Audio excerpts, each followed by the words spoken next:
Good morning అండి. Welcome to geography class.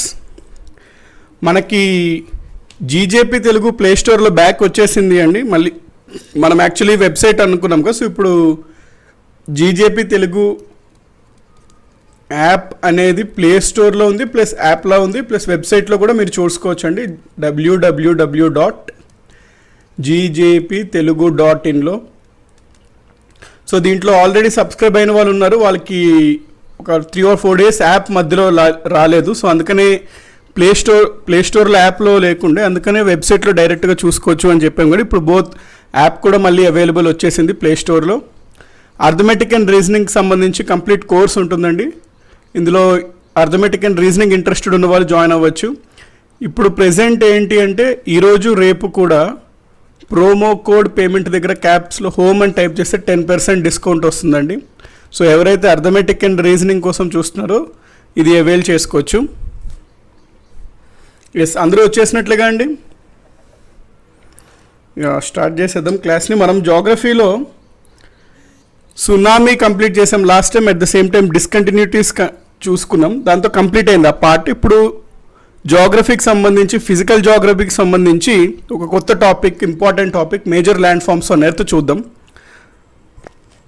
భూమిపైన ఉన్న ప్రధాన భూస్వరూపాలు అనేది టాపిక్. సో ఇది కూడా ఇంపార్టెంట్ టాపిక్. మనం దీంట్లో కూడా క్లియర్గా చూస్తాం వేటి గురించి స్ట్రెస్ చేయాలి అవన్నీ అని. నాగేశ్వరి గారు సిరీస్లో కావాలి అంటున్నారు. మనకు ఆల్రెడీ ప్లేలిస్ట్ ఉంటుందండి. అట్ ద సేమ్ టైం మీరు మన ఛానల్లో వీడియోస్ చూసుకున్నట్లయితే ఆర్డర్లో ఉంటుంది. అంటే ఇప్పుడు ఫర్ ఎగ్జాంపుల్ జాగ్రఫీ చూసుకుంటే క్లాస్ 10, క్లాస్ 11 అట్లా ఆర్డర్లో ఉంటుంది. మీరు ఆర్డర్లో చూసుకోవచ్చు.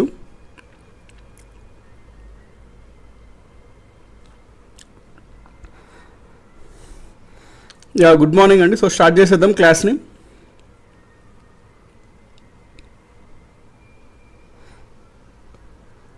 బుక్స్ గురించి అన్నారు. బుక్స్ గురించి sure and already RRB NTPC గురించి ఫైనలైజ్ అయితే అయ్యింది బుక్స్కి సంబంధించి. So with in short time అండి.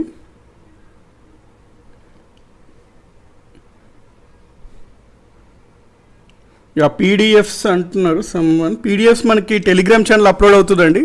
మోస్ట్లీ ఈరోజు అప్డేట్ అయిపోతాయి పీడిఎఫ్స్ అన్నీ, ఈరోజు అప్డేట్ అయిపోతాయి. సో ఓకేనండి, స్టార్ట్ చేసేద్దాం.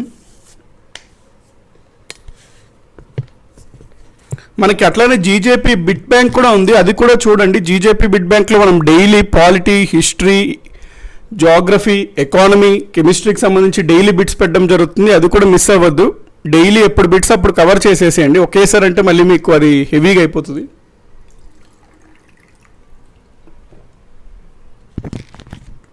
Okay, so let us start the class. మనకి ప్రధాన భూస్వరూపాలు, మేజర్ ల్యాండ్ ఫార్మ్స్ అండి. జనరల్గా ల్యాండ్ ఫార్మ్స్ అనేవి 3 types ఉంటున్నాయి మనకి.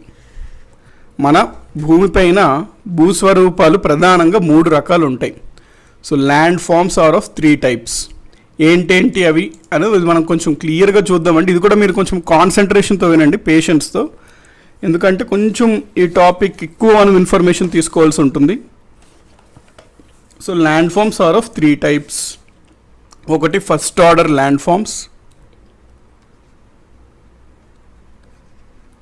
ల్యాండ్ ఫార్మ్స్ ఆర్, ఇది నోట్ చేసేసుకుంటుంది నోట్స్లో. మన నోట్స్ ఎప్పటికన్నా మనకు బెస్ట్ ఉంటుంది అనమాట. Land forms are of 3 types.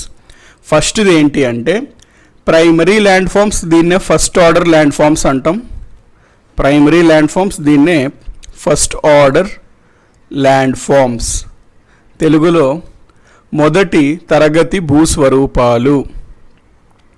మొదటి తరగతి భూస్వరూపాలు.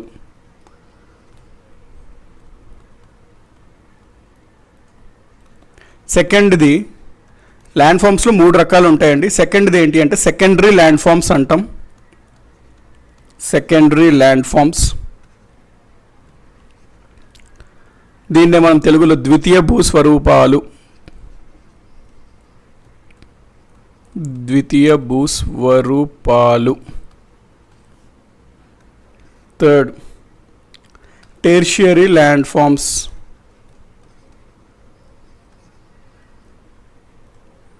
తృతీయ భూస్వరూపాలు. సో ఈ పాయింట్ ఫస్ట్ నోట్ చేసుకోండి. మనకి అసలు ల్యాండ్ ఫామ్స్ భూస్వరూపాలు అని 3 రకాలు ఉంటాయి, ప్రైమరీ, సెకండరీ, టెర్షియరీ.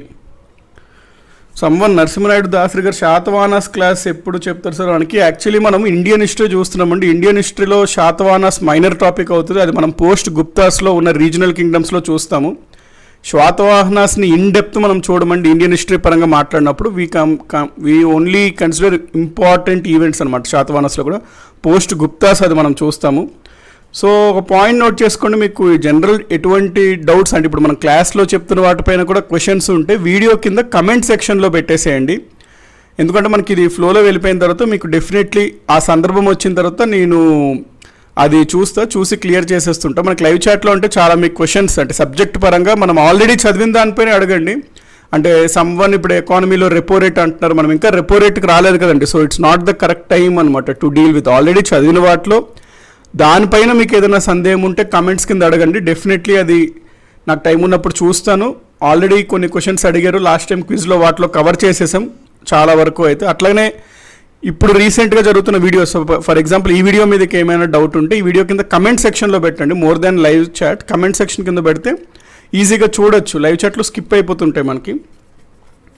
ఇది నోట్ చేసుకోండి, క్వశ్చన్ అని పెట్టి అడగండి కమెంట్ సెక్షన్లో. సో దట్ మీకు డెఫినెట్లీ క్విజ్లో కానీ లేకపోతే నెక్స్ట్ క్లాస్లో కానీ అవి క్లియర్ చేసేస్తుండొచ్చు. మంచి క్వశ్చన్సే అడుగుతున్నారు. సో ఇప్పుడు మనకి ల్యాండ్ ఫామ్స్ 3 రకాలు, ప్రథమ, ద్వితీయ, తృతీయ భూస్వరూపాలు. ఇందులో మనము ఫస్ట్ ఆర్డర్ ల్యాండ్ ఫామ్స్ చూద్దాం, ప్రైమరీ ల్యాండ్ ఫామ్స్ చూద్దాం. సో ఇప్పుడు మన టాపిక్ ఏంటంటే ప్రైమరీ ల్యాండ్ ఫామ్స్, ప్రథమ భూస్వరూపాలు, ప్రైమరీ ల్యాండ్ ఫామ్స్. ప్రథమ భూస్వరూపాలు.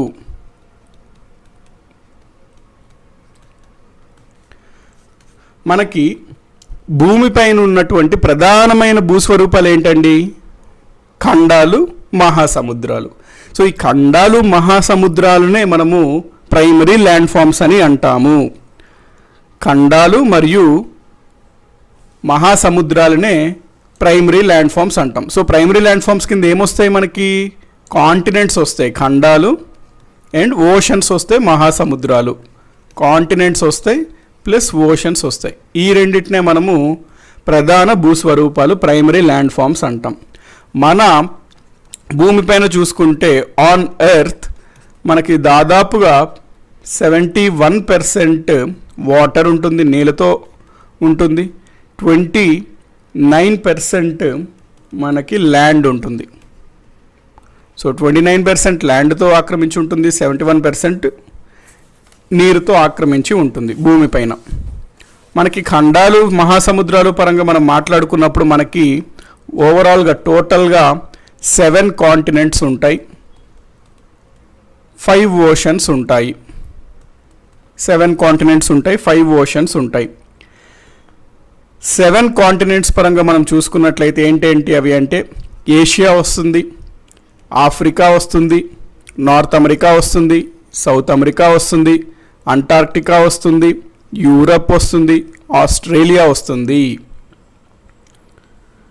ఈ టాపిక్ ఎస్ఐకి యూజ్ అవుతుందా అని చాలామంది అడుగుతున్నారు. దివ్యభారతి, అఖిల్, ఒకటి గుర్తుపెట్టుకోండి, ఎనీ ఎగ్జామ్కి యూజ్ అవుతుందండి. జనరల్ స్టడీస్ అంటే మనకి ఇవన్నీ యూజ్ అవుతాయి, చెప్పలేము. ఇప్పుడు ఎస్ఐకి పర్టికులర్గా దీని నుంచి అడుగుతాడు అని చెప్పలేమండి. ఫర్ ఎగ్జాంపుల్ తెలంగాణలో జరిగిన ఎస్ఐ, ఏపీపీఎస్సీలో జరిగిన ఎస్ఐ ఇన్ఫ్యాక్ట్ చాలా డెప్త్గానే అడగడం జరిగింది. సో డెఫినెట్లీ యూజ్ అవుతాయండి.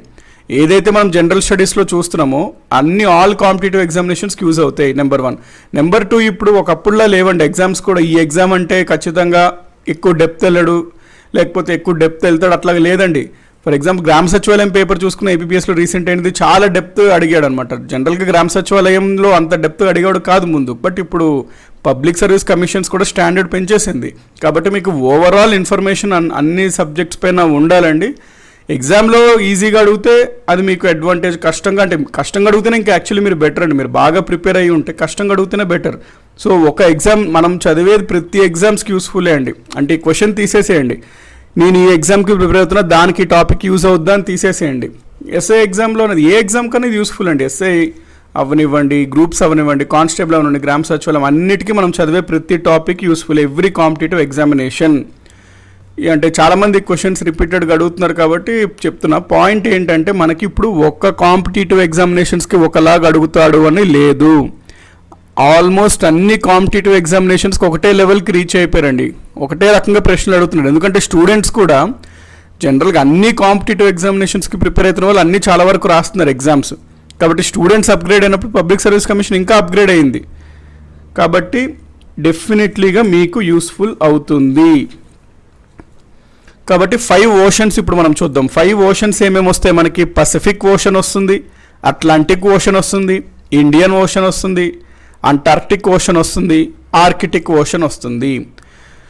ఓషన్స్లో ముఖ్యంగా మనము అంటార్క్టిక్ ఓషన్ గురించి ఒక పాయింట్ చూసుకుందాం. Antarctic ocean. అంటార్క్టిక్ ఓషన్ అంటే ఏంటండి? మీకు అనిపించవచ్చు, సార్ అంటార్క్టిక్ అన్న అంటార్క్టిక్ ఓషన్ అంటాము, అది మరి మంచులా ఉంటుంది కదా, దాన్ని ఓషన్గా పరిగణిస్తాం. అసలు అంటార్క్టిక్ ఓషన్ అనేది ఓషనేనా అంటే ఓషనేనండి. అంటార్క్టిక్ ఓషన్ అంటే అంటార్క్టికా ప్రాంతం చుట్టూ ఉన్న వాటర్ అనమాట. అంటార్క్టికా ప్రాంతము, అంటార్క్టికా అని కాదు, అంటార్క్టికా చుట్టూ ఉన్న వాటర్ని. ఫర్ ఎగ్జాంపుల్ మన ఎర్త్ని చూసుకుంటే అరౌండ్ 60 degrees సౌత్ కన్నా కింద చూసుకుంటే అంటార్క్టికా ఇట్లా ఉంటుంది. అక్కడ ఉన్నటువంటి క్రింద ఉన్నటువంటి మొత్తం మనం నీళ్ళనే సదరన్ ఓషన్ అంటాం. యాక్చువల్గా కరెక్ట్గా చెప్పాలంటే దీన్ని సదరన్ ఓషన్ అంటాం, కానీ అంటార్క్టికా చుట్టూ ఉంటుంది కాబట్టి దాన్ని అంటార్క్టిక్ ఓషన్ అనేస్తాం. ఇప్పుడు మీరు ఇమేజ్లో చూసుకున్నట్లయితే ఇక్కడ చూసారా, ఇదంతా ఉంది చూసారా, ఇది మనకి సదరన్ ఓషన్ అనమాట. ఇది సదరన్ ఓషన్, అంటార్క్టికా చుట్టూ ఉంటుంది. ఇక్కడ ఈ కనబడుతున్న మీకు ప్రధానంగా ఏంటి? ఖండాలు, మహాసముద్రాలు. వీటినే మనము ప్రైమరీ ల్యాండ్ ఫామ్స్ అంటాం, లేకపోతే ఫస్ట్ ఆర్డర్ ల్యాండ్ ఫామ్స్ అంటాము. Primary land forms are first order land forms. మొదటి తరగతి భూస్వరూపాలు, ప్రథమ భూస్వరూపాలు. 7 ఖండాలు, 5 మహాసముద్రాలు. 5 మహాసముద్రాల్లో మనం మాట్లాడుకోవాల్సింది ఇప్పుడు ఏంటంటే సదరన్ ఓషన్. ఈ సదరన్ ఓషన్నే అంటార్క్టిక్ ఓషన్ అని కూడా మనం అంటాము. ఈ సదరన్ ఓషన్నే మనం అంటార్క్టిక్ అంటాం. ఇంకొక పేరు కూడా ఉంది, ఆస్ట్రల్ ఓషన్ అని కూడా అంటాము.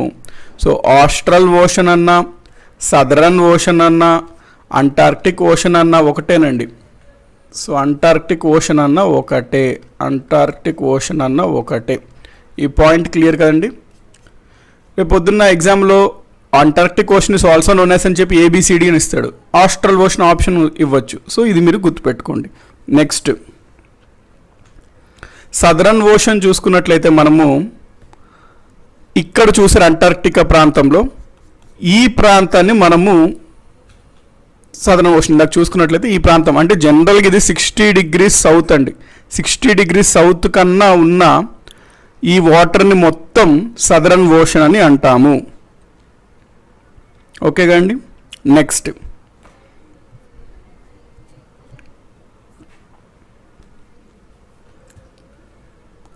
తర్వాత మనం మాట్లాడాల్సింది ఆర్కిటిక్ ఓషన్ గురించి మాట్లాడితే ఒక పాయింట్ ఏంటి అంటే, ఇది జనరల్గా నార్త్ పోల్ చుట్టూ ఉన్న ఓషన్ మనం ఆర్కిటిక్ ఓషన్ అంటాము. దీని గురించి గుర్తుపెట్టుకోవాల్సింది ఏంటి అంటే, ఇది అతి చిన్న మహాసముద్రం, స్మాలెస్ట్ ఓషన్ ఏది అంటే ఆర్కిటిక్ ఓషన్. ఆర్కిటిక్ ఓషన్ మనకి ఎక్కడ ఉంటుందంటే ఇక్కడ చూసారు కదా, ఇది ఎర్త్ని పైనుంచి చూస్తున్నప్పుడు వెర్టికల్ అంటే టాప్ వ్యూ అనమాట. ఇది టాప్ వ్యూలో చూసుకున్నప్పుడు నార్త్ పోల్ చుట్టూ ఉన్నటువంటి ఇక్కడ ఉంది చూసారా, ఈ ఓషన్ని మనము ఆర్కిటిక్ ఓషన్ అని అంటాము. ఓకేనండి, ఆర్కిటిక్ ఓషన్ అని అంటాము. So these are the primary land forms అనమాట. ఇప్పుడు వరకు మనం ఏం చూసాము? ప్రధాన భూస్వరూపాలు 3 రకాలు ఉంటాయి. అందులో ప్రైమరీది మనం కంప్లీట్ చేసాం, ఏంటి? ఖండాలు మరియు మహాసముద్రాలు. ఇప్పుడు మనం సెకండరీ ల్యాండ్ ఫామ్స్కి వద్దాం. Now we come to secondary land forms. దీన్నే మనం తెలుగులో ద్వితీయ భూస్వరూపాలు అంటాం. సెకండరీ ల్యాండ్ ఫామ్స్, ద్వితీయ భూస్వరూపాలు.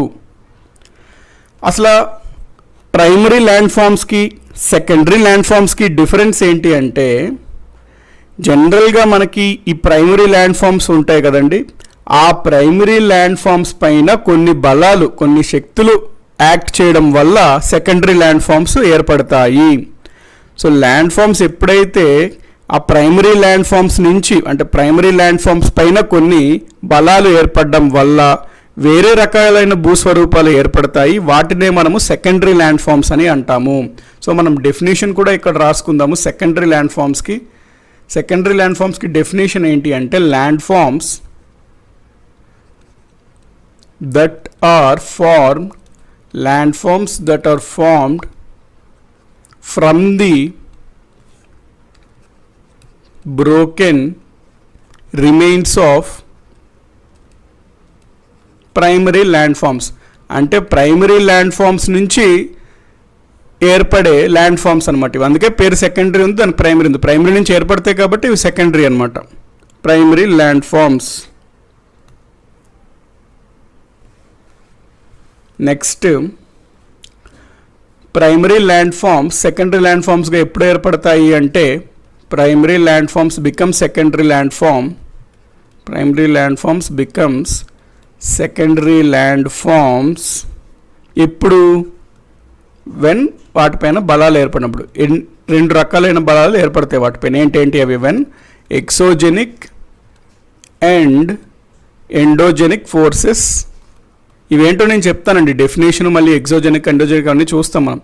when exogenic and endogenic forces are acted on it. So ఇప్పుడు దీన్నే మనం సెకండరీ ల్యాండ్ ఫామ్స్ అని అంటున్నాము. So secondary land forms primary land forms నుంచి ఏర్పడతాయి. అయితే ఎప్పుడు ఏర్పడతాయి ప్రైమరీ ల్యాండ్ ఫామ్స్, ఎప్పుడు సెకండరీ ల్యాండ్ ఫామ్స్ అవుతాయి అంటే ఎప్పుడైతే ప్రైమరీ ల్యాండ్ ఫామ్స్ పైన ఈ ఎక్సోజెనిక్ అండ్ ఎండోజెనిక్ బలాలు వాటిపైన ఉన్నప్పుడు, వాటిపైన వాటి ప్రభావం చూపినప్పుడు ప్రథమ భూస్వరూపాలు ద్వితీయ భూస్వరూపాలుగా మారుతాయి. అసలు ఈ ఎక్సోజెనిక్ ఎండోజెనిక్ ఫోర్సెస్ అంటే ఏంటి సార్ అనేది ఇప్పుడు మనం చూద్దాం. అండ్ విన్ని తెలుగులో ఇప్పుడు నేను మీకు క్లియర్గా చెప్తా. తెలుగులో ఏంటి అంటే ఇప్పుడు ప్రథమ భూస్వరూపాల పైన ఎక్సోజెనిక్ అండ్ ఎండోజెనిక్ బలాలు ఏవైతే ఉన్నాయో అవి ఏర్పడినప్పుడు, అవి వాటిపైన యాక్ట్ చేసినప్పుడు అవి సెకండరీ ద్వితీయ భూస్వరూపాలుగా ఏర్పడతాయి. ఎక్సోజెనిక్ అంటే ఏంటి, ఎండోజెనిక్ అంటే ఏంటి, అవన్నీ మనము చూస్తామండి. ఎక్సోజెనిక్ అంటే బహిర్జనిత కారకాలు, అంతర్జనిత కారకాలు, వాటి గురించి చూస్తాము. జస్ట్ మీకు డెఫినేషన్ ఇచ్చాం. అంటే సింపుల్గా మీరు అర్థం చేసుకోవాల్సింది ఏంటంటే secondary land forms primary land forms నుంచి ఏర్పడతాయి. ప్రథమ భూస్వరూపాల నుంచి ద్వితీయ భూస్వరూపాలు ఏర్పడతాయి. ప్రథమ భూస్వరూపాలు పైన అంతర్జనిత మరియు బహిర్జనిత కారకాలు ఏర్పడినప్పుడు అవి ద్వితీయ భూస్వరూపాలుగా మారుతాయి. వీటికి ఉదాహరణలు ఏంటి మరి సెకండరీ ల్యాండ్ ఫామ్స్కి? ప్రైమరీ ల్యాండ్ ఫామ్స్కి మనము ఖండాలు, మహాసముద్రాలు అనుకున్నాము. వీటికి ఉదాహరణలు ఏంటి అంటే మౌంటైన్స్, పర్వతాలు, పీఠభూములు, ప్లాట్యూస్, ప్లెయిన్స్ అనేవి సెకండరీ ల్యాండ్ ఫామ్స్ అన్నమాట.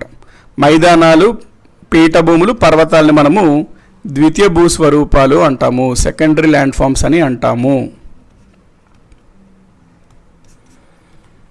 పర్వతాలు, పీఠభూములు మరియు మైదానాలని మనము ద్వితీయ భూస్వరూపాలు అని అంటాము.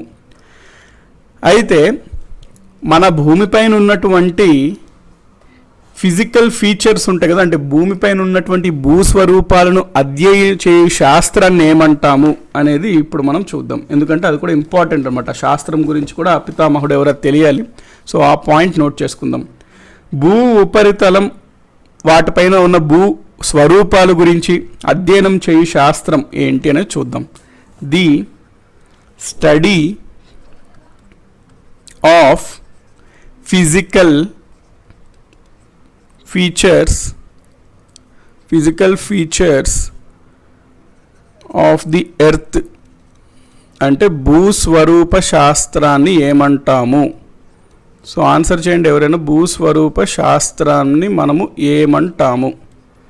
భూస్వరూప శాస్త్రంని మనము నవీన్ గౌద గారు ఎస్ఏ పేపర్ డెప్త్గా ఉంది, డెప్త్ పెంచడంటే ఇక్కడ చూడండి మనము కాన్సెప్టే వెళ్తామండి. డెప్త్ పెంచుకుంటే మనకి ఒక్క ఈ టాపిక్లోనే మనకు అది అయిపోద్దండి. ఎప్పుడన్నా మనం క్లాసెస్లో ఇట్లా చెప్పినప్పుడు మెంటరింగ్ చేసినప్పుడు మనం కాన్సెప్చువల్గా మీకు డైరెక్షన్ ఇవ్వడానికే ఉంటుందండి. కంప్లీట్ ఇన్ఫర్మేషన్ అంటే మీ సైడ్ నుంచి మీరు అది ఎఫర్ట్ స్టాండర్డ్ బుక్స్ అవి చూడాల్సిందే. ఎందుకంటే మనము కంప్లీట్గా డెప్త్గా చెప్తే మనకి చాలా సిలబస్ వాస్ట్ ఉంటుందన్నమాట జనరల్ స్టడీస్. సో అంటే practically not possible to cover in depth అనమాట. కాకపోతే మనం కవర్ చేసినది పర్ఫెక్ట్ అండి, దానిపైన మీ ఎఫర్ట్స్ మీరు ఇవ్వాలండి. ఇప్పుడు ఇదే టాపిక్ మీరు చదవండి బుక్స్లో, వాటిపైన ఏమైనా సందేహాలు ఉంటే కింద కమెంట్స్లో అడగండి, క్లియర్ అవుతుంటాయి మోస్ట్లీ. బట్ మనం క్లాస్లోనే అన్నీ అంటే టైం కన్స్ట్రెయింట్ కూడా ఉంటుంది, ప్లస్ మనకు జనరల్ నాలెడ్జ్ తెలిసిందే కాబట్టి మనకి ఓన్లీ క్లాసెస్లో కంప్లీట్ డెప్త్ అనేది మనం యాక్చువల్లీ ఆ విధంగా చూసుకోకూడదండి. ఆ విధంగా చూసుకున్నా నేను మీకు సరైన గైడెన్స్ ఇవ్వనట్టే అనమాట. యాజ్ ఎ మెంటర్ ఇందులో జనరల్ స్టడీస్లో ఏంటి అంటే గైడెన్స్ ఇవ్వాలి మీకు ప్రాపర్గా. ఈ టాపిక్స్ ఉంటే దాని యొక్క ఫండమెంటల్ బేసిక్స్ కాన్సెప్ట్స్ ఇవి వీటిపైన ఫోకస్ చేయాలి, ఆ విధంగానే వెళ్ళాలి. సో మనం ఇన్డెప్త్ అంటే మనకి ఒక్క టాపికే టేక్స్ అరౌండ్ 1 or 2 months అండి ఇన్డెప్త్గా చూసుకోవాలంటే. ఇప్పుడు కాంటినెంట్స్ గురించి ఒక్కొక్క కాంటినెంట్ గురించి చూసుకున్నవన్నీ అంటే అవన్నీ యూ హ్యావ్ టు ట్రై అనమాట on your own by referring the books. అక్కడ ఏమైనా డౌట్స్ వస్తే you can ask in the comment section. The study of physical features of earth భూస్వరూప శాస్త్రాన్ని మనం ఏమంటామంటే ఎల్ఎస్ సాయి వంశీ గారు చెప్తున్నారు జియోమార్ఫాలజీ అని అంటాము. జియోమార్ఫాలజీ, దాన్ని భూస్వరూప శాస్త్రము అంటాము. అయితే ఇక్కడ ప్రశ్న ఏమడుగుతాడంటే ఎగ్జామినేషన్స్లో, భూస్వరూప శాస్త్ర పితామహుడుగా మనం ఎవరిని పరిగణన చేసుకుంటాము అంటే వి రిగార్డ్, మనము WM Davis, William Morris Davis, ఇతని టైం పీరియడ్ వచ్చేసరికి 1850 to 1934, ఇతన్ని మనము భూస్వరూప శాస్త్ర పితామహుడుగా పరిగణిస్తాము. ఫాదర్ ఆఫ్ జియోమార్ఫాలజీ, భూస్వరూప పితామహుడుగా మనము ఇతన్ని పరిగణిస్తాము. ఈ పాయింట్ నోట్ చేసుకోండి.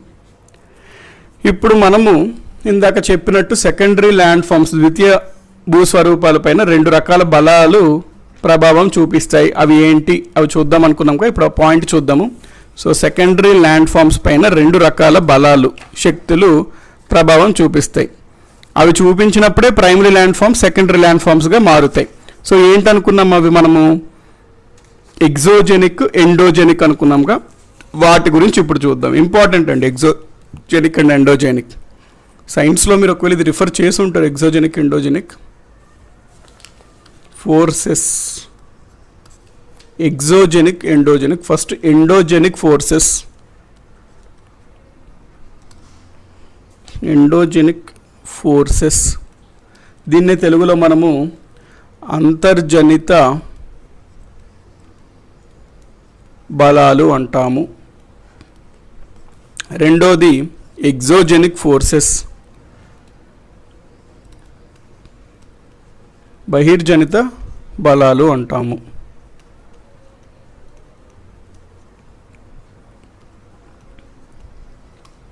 ఈ 2 రకాల బలాలు ఏర్పడినప్పుడు ప్రథమ భూస్వరూపాలు ద్వితీయ భూస్వరూపాలుగా మారుతాయి. ఇప్పుడు ఒక్కొక్కటి చూద్దాం ఏంటి అనేది. ఫస్ట్ మనం ఎండోజెనిక్ ఫోర్సెస్ గురించి మాట్లాడదాం. ఎండోజెనిక్ ఫోర్సెస్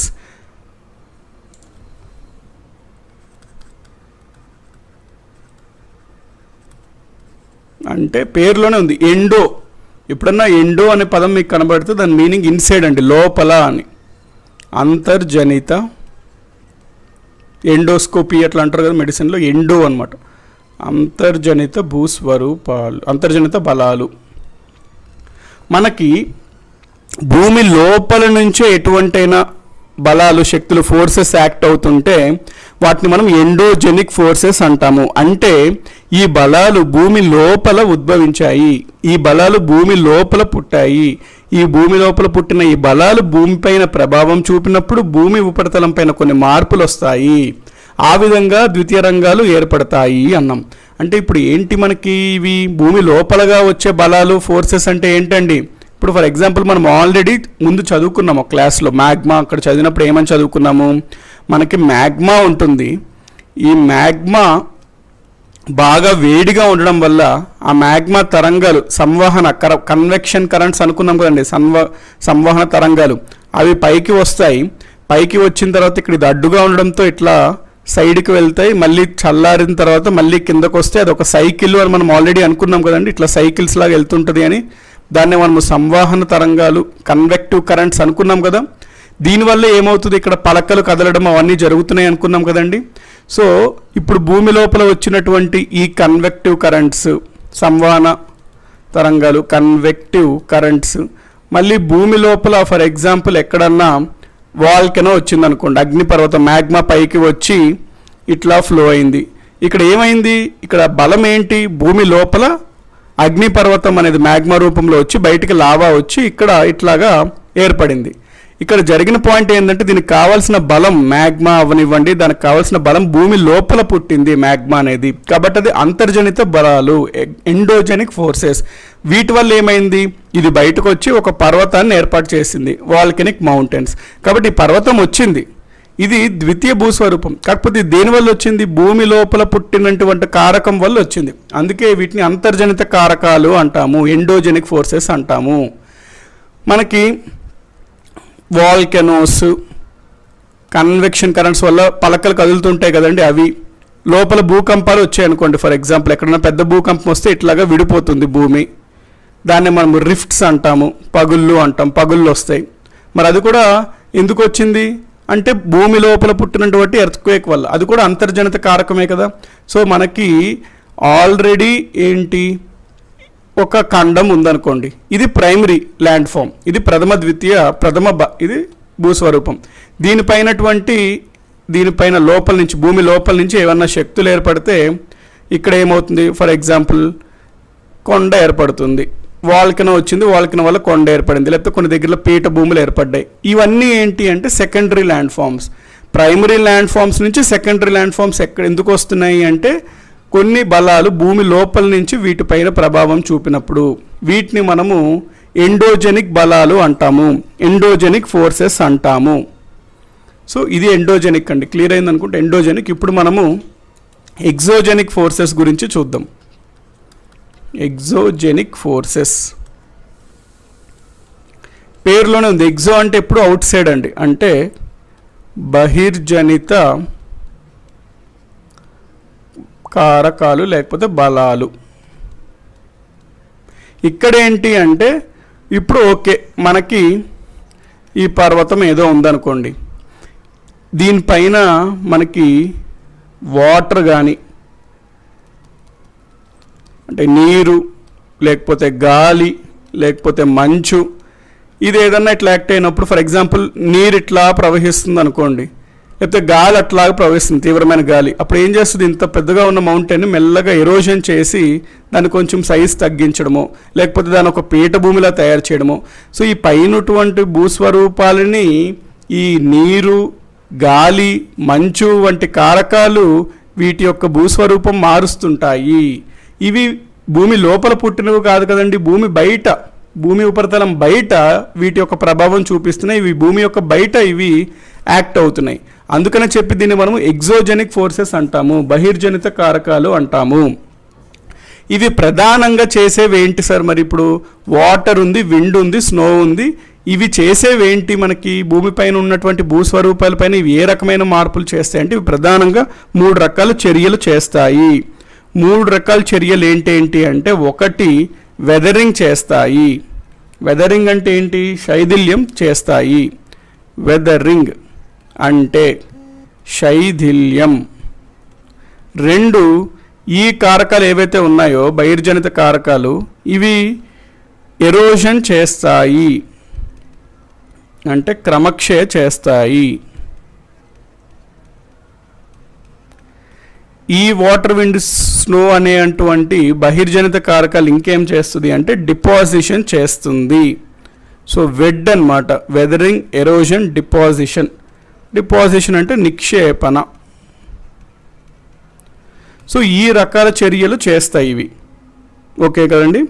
ఇప్పుడు ఇవి ఒక్కొక్కటి చూద్దాం. వెదరింగ్ అంటే ఏంటి, ఎరోషన్ అంటే ఏంటి, డిపాజిషన్ అంటే ఏమిటి అనేది చూద్దాం.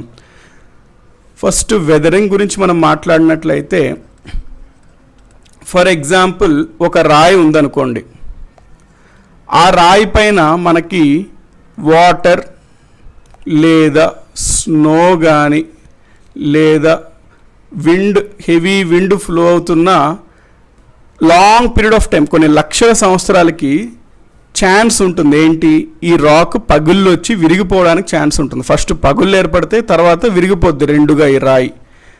అట్లా విరగడంనే మనము వెదరింగ్ అంటాము.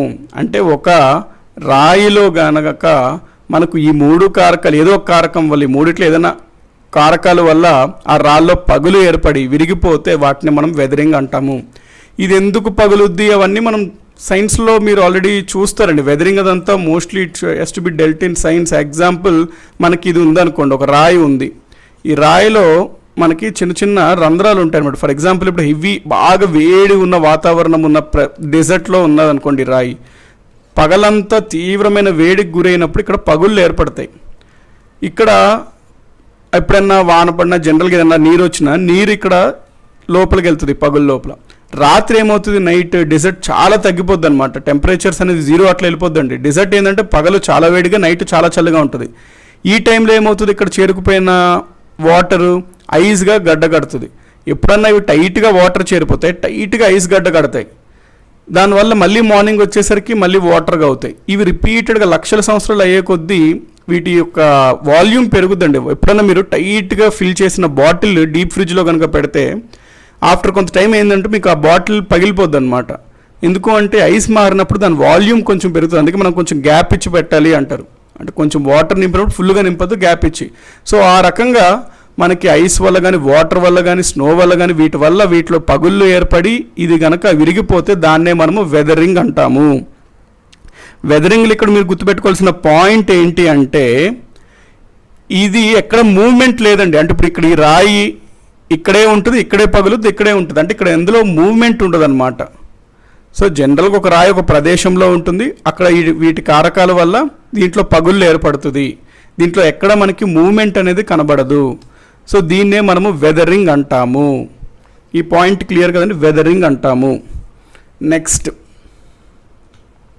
ఎరోజన్ గురించి ఇప్పుడు మనం చూద్దాము. ఎరోజన్ అంటే మీరు ఇక్కడ గుర్తుపెట్టుకోవాల్సిన పాయింట్ ఏంటంటే, ఎరోజన్ ఇప్పుడు ఒక రాయి ఉందనుకోండి, ఈ రాయి పైన కంటిన్యూస్గా నీళ్ళు వెళ్తున్నాయి అనుకోండి. లక్షల సంవత్సరాలు వచ్చేసరికి ఏం చేస్తుంది, దీనిపైన ఉన్నటువంటి పార్టికల్స్ని నీరు అట్లాగా సెడిమెంట్స్ని తీసుకువెళ్తూ ఉండిపోద్ది. ఒక వేల లక్షల సంవత్సరాలకి రాయి ఎట్లాగా అయిపోద్ది అంటే ఒక చిన్నగా ఇట్లాగా అయిపోతుంది. దీన్నే మనం ఎరోజన్ అంటాము. ఎరోజన్ అంటే ఒక రాయిలో కానీ ఏదైనా ఒక పదార్థం పైన ఈ విండ్, స్నో లేకపోతే ఈ వాటర్ కంటిన్యూస్గా లాంగ్ పీరియడ్ ఆఫ్ టైం ప్రవహిస్తున్నప్పుడు వీటిలో ఉన్న సెడిమెంట్స్, పార్టికల్స్, పదార్థాలని అది తనతో పాటు తీసుకుపోతూ ఉంటుంటాయి అన్నమాట. దాంతో దీని యొక్క రూపం మారిపోతుంది. సో దీనివల్ల కూడా మనకి సెకండరీ ల్యాండ్ ఫామ్ ఇట్లా ఉన్నది ఇట్లా అయింది. ఫర్ ఎగ్జాంపుల్ ఒక మౌంటైన్ ఉంది, మౌంటైన్ పైన కంటిన్యూస్గా మనకి వాటర్ వెళ్తుంది అనుకోండి, అది లాస్ట్కి ఇట్లా ప్లాట్యూ అయిపోతుంది. సో ఈ రకాలైనటువంటి ఎరోజన్ ఉంటుంది. ఎరోజన్ అంటే మీరు గుర్తుపెట్టుకోవాల్సింది ఏంటంటే, ఇందులో కూడా వెదరింగ్ జరుగుతుంది. వెదరింగ్ అంటే దీంట్లో ఉన్న పదార్థాలు, పార్టికల్స్ అనేవి వెళ్ళిపోతున్నాయి. కాకపోతే ఇక్కడ మూవ్మెంట్ ఉంటుంది. ఒక ప్రాంతం నుంచి ఇంకో ప్రాంతంకి మూవ్మెంట్ అయిపోతున్నాయి ఈ యొక్క పార్టికల్స్. సో దాన్నే మనము ఎరోజన్ అంటాము. ఇది మరి తీసుకెళ్ళి ఇప్పుడు ఈ పదార్థాలని తీసుకెళ్ళిపోతుంది, వాటర్ కానీ, విండ్ కానీ, స్నో కానీ. మరి ఏం చేయాలంటే ఎక్కడో దగ్గర నిక్షేపం చేయాలి కదా, ఎక్కడో డిపాజిట్ చేయాలి కదా. సో ఎక్కడో దగ్గర డిపాజిట్ చేస్తే, ఫర్ ఎగ్జాంపుల్ డెజర్ట్లో చూసుకుంటే మీకు ఆ ఇసుకనంతా తీసుకెళ్ళి గాలి ఎక్కడో దగ్గర డిపాజిట్ చేస్తాయి, నిక్షేపణ చేస్తాయి. అది ఒక కొండలాగా ఇట్లా వస్తుంది. దాన్నే మనము శాండ్ డ్యూన్ అంటాము. సో శాండ్ డ్యూన్ అంటే ఏంది, డిపాజిషన్ అనమాట అది. కాబట్టి మీకు ఎరోజన్లో ఏమవుతుంది, పార్టికల్స్ని ఇవి తీసుకువెళ్ళిపోతాయి, తీసుకువెళ్ళి ఎక్కడో దగ్గర నిక్షేపణ చేస్తాయి. ఆ నిక్షేపణనే మనము డిపాజిషన్ అంటాము. సో వెదరింగ్, ఎరోషన్, డిపాజిషన్ మీకు అయింది కదండి, అంటే మీకు అర్థమైంది కదా. ఇక్కడ చూడండి, మీకు అది క్లారిటీ వస్తుంది. వెడ్ అంటాము, వెదరింగ్, ఎరోషన్, డిపాజిషన్. వెదరింగ్ చూసుకున్నట్లయితే కేవలం ఇక్కడ ఈ water, ice, wind, animals, plants వీటి వల్ల గనక మనకి రాయి విరిగినట్లయితే, బ్రేకింగ్ ఆఫ్ రాక్ అవుతే దాన్ని మనం వెదరింగ్ అంటాం. ఇక్కడ ఎక్కడ పదార్థాలు ఒక ప్రదేశం నుంచి ఇంకో ప్రదేశంకి రవాణా ఉండదు, ట్రాన్స్పోర్టేషన్ అనేది ఇందులో ఉండదు. ఎరోజన్ చూసుకున్నట్లయితే ఈ రాయిలో ఉన్న సెడిమెంట్స్ ఉంటాయి కదండి, చిన్న పదార్థాలు, పార్టికల్స్, వాటిని ఒక ప్రదేశం నుంచి ఇంకొక ప్రాంతంకి కదిలిస్తూ వెళ్తుంటాయి ఈ కారకాలు, వాటర్, ఐస్, విండ్, గ్రావిటీ. వీటినే మనం ఎరోజన్ అంటాం. సో వెదరింగ్కి, ఎరోషన్కి ఫండమెంటల్ డిఫరెన్స్ ఏంటి, ఈ రెండు రాళ్ళలో మార్పులు తీసుకొస్తున్నాయి, కానీ దీంట్లో ఎటువంటి మూవ్మెంట్ ఉండదు, దీంట్లో రవాణా ఉంటుంది. డిపాజిషన్ అంటే ఏంటి, మరి ఈ తీసుకెళ్ళిన సెడిమెంట్ ఎక్కడో ప్రదేశంలో ఇది నిక్షేపణ చేయాలి కదా, అట్లా ఒక ప్రదేశంలో నిక్షేపణ చేస్తే వాటిని మనము డిపాజిషన్ అంటాము, నిక్షేపణ. ఫర్ ఎగ్జాంపుల్ సముద్రంలో కనుక మనం చూసుకున్నట్లయితే శాండ్ డ్యూన్స్ ఉంటాయి. అదే రకంగా మనకి సముద్రం నీరు లేకపోతే నది నీరు చాలా మట్టిని ఆ పదార్థాలని తీసుకొచ్చి ఎక్కడో దగ్గర నిక్షేపణ చేస్తాయి. అవి అట్లాగా లక్షల సంవత్సరాలు నిక్షేపణ చేస్తూ చేస్తూ చేస్తూ ఉండగా వాటి యొక్క హైట్ పెరుగుతూ పెరుగుతూ పెరుగుతూ కొన్ని దీవులు ఏర్పడతాయండి. ఎట్లా ఏర్పడతాయి ఆ దీవులు, ఐలాండ్స్ అంటే ఈ సముద్రం నీరు లేకపోతే నది నీరు తన ప్రవహించే చాలా దూరం నుంచి ఆ సెడిమెంట్స్ని తీసుకొస్తూ డిపాజిట్ చేస్తాయి, నిక్షేపణ చేస్తాయి ఒక ప్రాంతంలో. అట్లా లక్షల సంవత్సరాలు చేస్తూ ఉండగా ఇవి పెరిగి పెరిగి పెరిగి ఒక ద్వీపంలాగా ఏర్పడతాయి. కాబట్టి ఐలాండ్, శాండ్ డ్యూన్స్ అనేవి డిపాజిషన్ వల్ల ఏర్పడతాయి. సో ఈ వెదరింగ్, ఎరోషన్, డిపాజిషన్. సో అసలు ఏంటి, ఎందుకు చదువుతున్నాం ఇది మనము అంటే సెకండరీ ల్యాండ్ ఫామ్స్ చదువుతున్నప్పుడు ఈ సెకండరీ ల్యాండ్ ఫామ్స్ ఈ ప్రక్రియల వల్ల ఏర్పడతాయి అని చదువుతున్నాము. సెకండరీ ల్యాండ్ ఫామ్స్లో ఈ ప్రక్రియలు ఏర్పడతాయి. ఇవేంటి, భూమి ఉపరితలం బయట నుంచి ఇవి ప్రభావం చూపిస్తున్నాయి. అందుకే వీటిని మనం ఎగ్జోజెనిక్ అంటాము. భూమి లోపల నుంచి చూపిస్తే ఎండోజెనిక్ అంటాము. సో దానికోసం మనం ఇవి చదువుతున్నాం అనమాట, వెదరింగ్, ఎరోషన్, డిపాజిషన్. సో ఈ పాయింట్ క్లియర్ అయింది కంటే నెక్స్ట్ క్లాస్లో మనము ఇప్పుడు మనం ప్రధానమైన బట్టి సెకండరీ ల్యాండ్ ఫామ్స్ ఏమనుకున్నాం, మౌంటైన్స్ అనుకున్నాం, ప్లాట్యూస్ అనుకున్నాం, ప్లెయిన్స్ అనుకున్నాం కదా. ఒక్కొక్క దాని గురించి చూస్తామండి. మౌంటైన్స్ అంటే దేన్ని మౌంటైన్స్ అంటాము, మౌంటైన్స్లో రకాలు ఏంటి, ఆ పాయింట్స్ అన్ని మనం మౌంటైన్స్లో కవర్ చేస్తాం. తర్వాత ప్లాట్యూస్కి వెళ్తాం, తర్వాత ప్లెయిన్స్కి వెళ్తాం. అది నెక్స్ట్ క్లాస్లో మనం చూస్తాము. ఇప్పుడు మనం ఆల్రెడీ చదివింది లైట్గా బ్రీఫింగ్ చేసుకుందాం ఒక 2 minutes. ఇవి కొంచెం కాన్సన్ట్రేషన్తోనే వినాలండి, ఎందుకంటే జియాలజీకి సంబంధించింది కాబట్టి కొంచెం అంటే ఇక్కడ విజువలైజేషన్ కూడా అవసరం. అంటే ఊహించుకోవాలి మనం, ఇట్లా బ్రేక్ అవుతుందా, ఎందుకు అవుతుంది సార్ అంటే ఇట్ హ్యాపెన్స్ అండి డ్యూ టు ఫోర్సెస్ అనమాట. ఇక్కడ మనం ఒకసారి ఈరోజు చదివింది బ్రీఫ్ చేసుకుంటే మనం ఏం చదువుకున్నాం, మేజర్ ల్యాండ్ ఫామ్స్ అనే ఎర్త్లో ల్యాండ్ ఫామ్స్ 3 రకాలు అనుకున్నాం. ప్రథమ, ద్వితీయ, తృతీయ. ప్రథమ చూసుకుంటే continents, oceans, 7 continents, 5 oceans, water, land.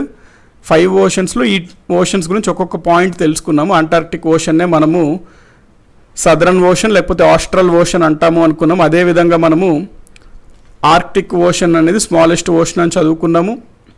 At the same time secondary land forms అంటే ఏమనుకున్నాము, ప్రథమ భూస్వరూపాల నుంచి ఏర్పడతాయి ఈ ద్వితీయ భూస్వరూపాలు. ప్రథమ భూస్వరూపాల పైనటువంటి 2 శక్తులు, బలాలు ప్రభావం చూపినప్పుడు ఇవి ఏర్పడతాయి. ఎటువంటి బలాలు అవి, ఎగ్జోజెనిక్, ఎండోజెనిక్. ఎగ్జోజెనిక్ అంటే ఏంటి అనేది చూసాం, ఎండోజెనిక్ అంటే ఏంటి చూసాము. ఈ సెకండరీ ల్యాండ్ ఫామ్స్కి ఉదాహరణలు మౌంటైన్స్, ప్లాట్యూస్, ప్లెయిన్స్ అనమాట. ప్రైమరీ ల్యాండ్ ఫామ్స్కి ఉదాహరణలు ఏంటి, ఖండాలు, మహాసముద్రాలు. సెకండరీ ల్యాండ్ ఫామ్స్కి ఉదాహరణలు ఏంటి, మౌంటైన్స్, ప్లాట్యూస్, ప్లెయిన్స్. సో ఇప్పుడు మనము భూస్వరూప శాస్త్రంని జియోమార్ఫాలజీ అంటాం. ఫాదర్ WM డేవిస్ అని అనుకున్నాము. ఎండోజెనిక్ ఫోర్సెస్ అంటే తెలుగులో అంతర్జనిత, బహిర్జనిత. అంతర్జనిత అంటే భూమి లోపల ఏర్పడే శక్తులని మనము అంతర్జనిత కారకాలు అంటాము. For example volcanoes. ఈ వాల్కనోస్ వల్ల కొన్ని పర్వతాలు ఏర్పడతాయి. ఆల్రెడీ మనం చూసాం వాల్కనో చాప్టర్లో, వాల్కనిక్ మౌంటైన్స్ అంటాం వాటిని. మరి ఇది క్లియర్ కట్ ఎగ్జాంపుల్ ఆఫ్ ఏంటి, ఎండోజెనిక్ ఫోర్సెస్ వల్ల ఏర్పడిన secondary land form. So rifts, ఇవన్నీ ఎగ్జాంపుల్స్ ఆఫ్ ఎండోజెనిక్. ఎగ్జోజెనిక్ అంటే మనకి బయట నుంచి వచ్చే కారకాల వల్ల. బయట నుంచి ప్రధానంగా వచ్చే కారకాలు ఏంటంటే వాటర్, విండ్, స్నో. ఇవి 3 రకాలైన ప్రక్రియలు చేపడతాయి. Weathering, erosion, deposition.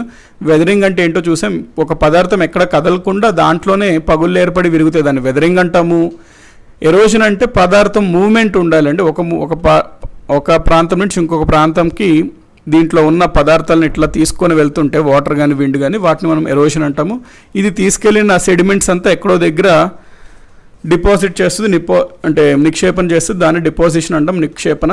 Examples island, sand dunes ఇవన్నీ. సో దీంతో మనకి ఇక్కడ వరకు చూసాము. నెక్స్ట్ మనము సెకండరీ ల్యాండ్ ఫామ్స్ అనుకున్నాం కదా, మౌంటైన్స్ టాపిక్ వెళ్తాము. మౌంటైన్స్లో దాని యొక్క అధ్యయనం అంటే ఏంటి, వాటి యొక్క పుట్టుక అధ్యయనం అంటే ఏంటి, రకరకాల మౌంటైన్స్ ఏమున్నాయి మనకి, ఫోల్డ్, బ్లాక్, రెసిడ్యువల్, వాల్కనిక్, అవన్నీ చూస్తాము. సో మళ్ళీ తిరిగి మనం నెక్స్ట్ క్లాస్లో కలుసుకుందాము అండి. అంటే జాగ్రఫీ నెక్స్ట్ క్లాస్లో ఇది కంటిన్యూ చేద్దాం. ప్రెసెంట్ అయితే మనం 11 o'clockకి షార్ప్గా పాలిటీ క్లాస్లో కలుసుకుందాం. పాలిటీ ఆల్రెడీ ప్రెసిడెంట్ గురించి చూస్తున్నాం. ఈరోజు మనము ప్రెసిడెంట్ ఫంక్షన్స్ గురించి చూస్తాం. పవర్స్ ఆఫ్ ద ప్రెసిడెంట్ టాపిక్కి వెళ్ళిపోదాం. We can take powers of the president topic ఈరోజు పాలిటిక్స్ సంబంధించి. సో మీకు దీంట్లో ఏ క్వశ్చన్స్ ఉన్నట్టు మనం చదివిన టాపిక్ పైన అండి ఏ క్వశ్చన్స్ ఉన్నా కింద కమెంట్ సెక్షన్లో పెట్టేసేయండి. సో దట్ మనకి ఆ సూటబుల్ టైంలో ఎప్పుడైతే ఆ క్వశ్చన్ని క్లియర్ చేసే టైం బెటర్ ఉంటుందో అప్పుడైతే బెటర్. ఎందుకంటే మనకి సిలబస్ కూడా కొంచెం వెళ్ళాలి కాబట్టి ముందుకి మనం క్లాస్ ఆల్రెడీ టైం కన్స్ట్రెంట్ ఉంది కాబట్టి నవ్ ఇట్స్ నాట్ కరెక్ట్ అండి. అంటే ఇప్పుడు మనం ఒక్కొక్కటి చూసుకుంటే మనకి సిలబస్ కూడా ముందుకెళ్ళాలి కాబట్టి బెటర్ ఏంటి అంటే కమెంట్ సెక్షన్లో పెడితే మనకి రిలవెంట్ ఉన్న వాటిపైనే పెట్టండి. సో దట్ మనం వాటిపైన చదివితే అందరికీ యూస్ఫుల్ ఉంటాయి ఆ డౌట్స్. ఇప్పుడు ఫర్ ఎగ్జాంపుల్ ఈ టాపిక్లో మనం చదివిన వాటిపైన పెడితే ఆల్రెడీ ఇప్పుడు మనం అందరూ చాలామంది వింటున్నారు కాబట్టి అందరికీ యూస్ఫుల్ అయ్యేలా ఉంటుంది. రిఫరెన్స్ బుక్స్ అంటున్నారు, షూర్ అండి.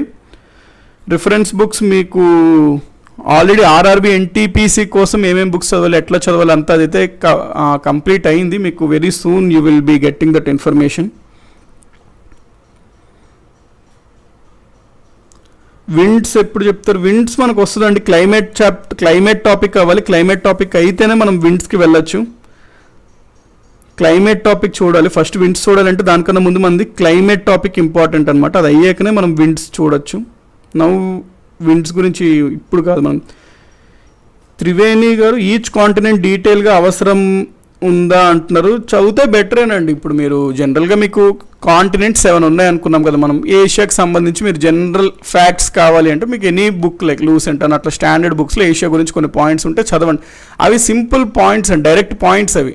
ఏషియా అన్నిటికన్నా పెద్ద ఖండం, ఏషియాలో ఈ దేశాలు, అట్లా జనరల్ పాయింట్స్. అందులో నేను మీకు చెప్పేది అన్నట్టు ఏమి ఉండదండి. నేను ఏ పరంగా చెప్పాలి అంటే మీకు కాన్సెప్చువల్ క్లారిటీ పరంగా చెప్పాలి. ఈ జనరల్ పాయింట్స్ ఉంటాయి. ఇప్పుడు ఏషియాని, ఇది ఆఫ్రికాని డార్క్ కాంటినెంట్ అంటారు. అట్లాంటివి జనరల్గా మీరు కవర్ చేసేసుకోవచ్చు అవన్నీ.